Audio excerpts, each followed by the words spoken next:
Nizamabad parliament Congress MP అభ్యర్థి తాటిపర్తి జీవన్ రెడ్డి ఎన్నికల ప్రచారం రోజు రోజుకి ముమ్మరంగా సాగుతోంది.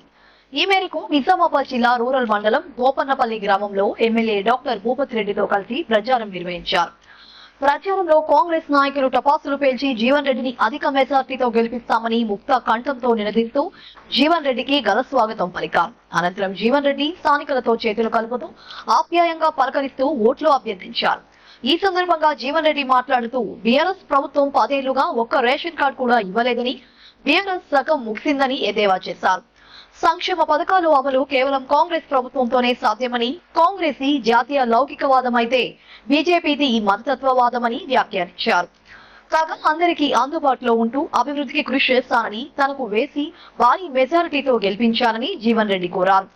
ఇదిలా ఉండగా పద్మశాలీలకు అండగా ఉంటానని జీవన్ రెడ్డి హామీ ఇచ్చారు. ఈ మేరకు ఆర్మూరు మండల కేంద్రంలోని పద్మశాలి ఆత్మీయ సమ్మేళనంలో ముఖ్య అతిథిగా పాల్గొని మాట్లాడుతూ పద్మశాలీలను అన్ని రంగాల్లోనూ ఆదుకుంటామని హామీ ఇచ్చారు. మతతత్వ పార్టీలకు దూరంగా ఉంటానంటూ జీవన్ రెడ్డి ప్రజలకు పిలుపునిచ్చారు.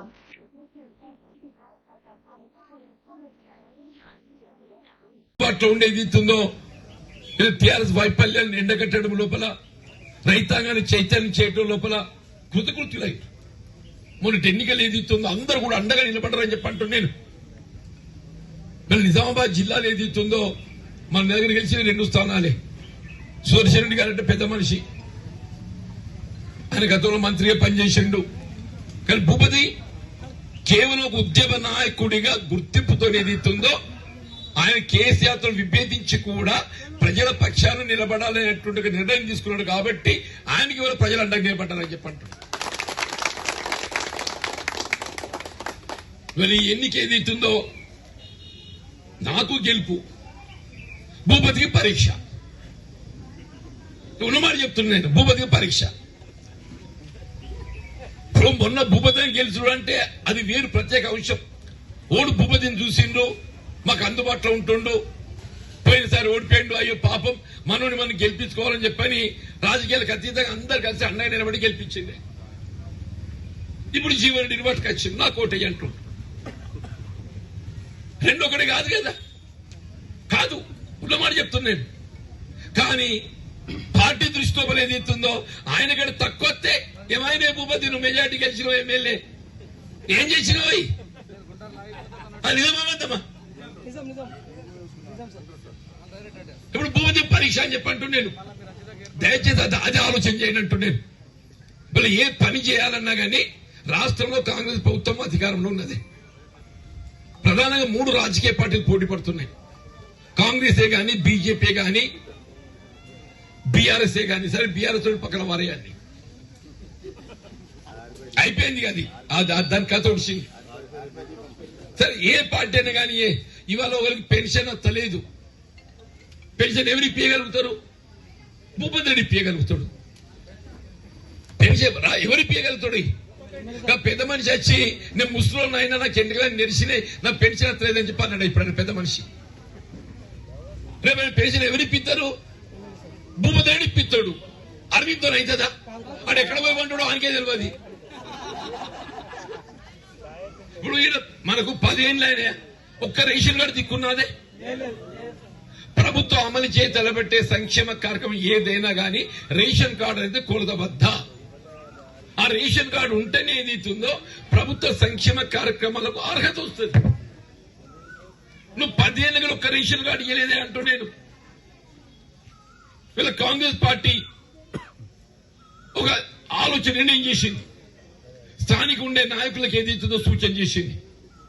భూపతి రెడ్డి గారికి పేర్కొన్నది, చూడు నువ్వు ఎమ్మెల్యే గెలిచి ఆదిలాబాద్ రైల్వే లైన్ ఏర్పాటు చేస్తే మన నార్త్ ఇండియా కనెక్టివిటీ ఏర్పడుతుంది. మన వ్యాపార పరంగా ఏమవుతుందో మనం వృద్ధి చెందుతాం. ఏముంది రైల్వే లైన్ ఏదో నిర్మాణం చేపట్టలేకపోతుందని చెప్పండి. నువ్వు అధికార పార్టీ, కేంద్రంలో అధికారం ఉన్నది.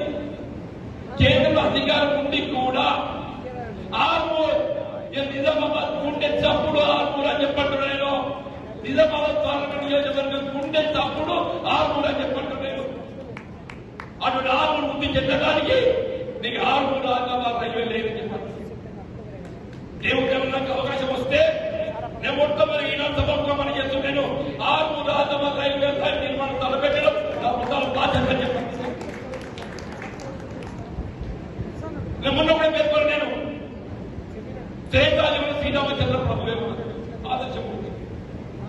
కలియుగంలో ఎవరు? వెంకటేశ్వర స్వామి. కరీంనగర్ దాకా రైలు వేస్తుంది. దాన్ని నిజంగా పొడిగిస్తే 6 రోజుల చిన్నది కూడా అవకాశం లేదు. చిన్న నిజం బస్సుతో పోయి బస్సు ఇచ్చినట్టు మా అన్ని నమ్ముతున్నాయి. బస్సుతో పోయి బస్సు ఇచ్చినట్టే అంటున్నాను. దేవుడు ఇప్పుడు మరి నేనే ఊరు తిరుగుతున్నాడు. మా ఊరి బస్సు గ్రామంలో ఈ 3,000 బస్సు ఎక్కిందని చెప్పాం. మా ఒక 5 సంవత్సరాలే 5 సంవత్సరాలే పార్లమెంట్ సభ్యుడు ఏంటిరా చెప్పంటే కరీంనగర్ దగ్గర సింపుల్ రైలు ఏదైతుందో కనీసం నిజామాబాద్ దాకా పొడిగించలేకపోయాడు. పొడిగిస్తే 6 రోజులు చిన్నది పోతుంటే వెంకటేశ్వర దర్శనం చేసుకోవస్తుంటే ఇప్పుడు ఎట్లా పోవాలి? సికింద్రాబాద్ పోవాలి, కాజీపేట పోవాలి, కాజీపేట చిన్నది పోవాలి. మీకే కాదు మాట్లాడితే పోతారు. కోరుట్లా మేము పెళ్లి చేయించాలి అనే సమస్య చూడే చెప్పంటున్నా. పని చేసే సంకల్పం ఉండాలి.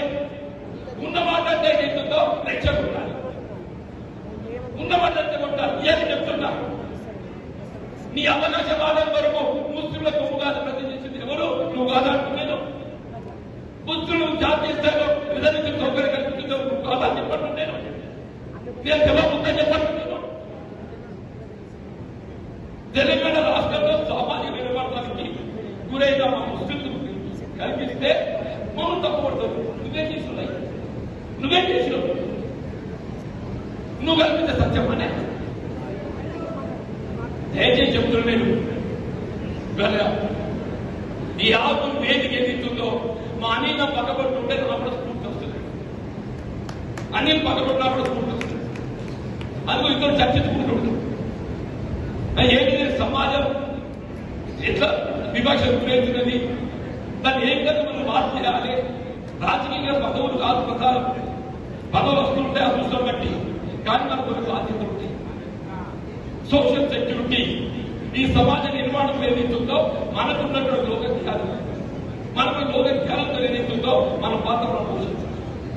అందులో భాగంగా చెప్పట్టున్నా మా పద్మశాలి సమాజానికి కావాల్సినటువంటి సౌకర్యాలు కల్పన చేయడం నా బాధ్యత అని చెప్పట్టున్నాను.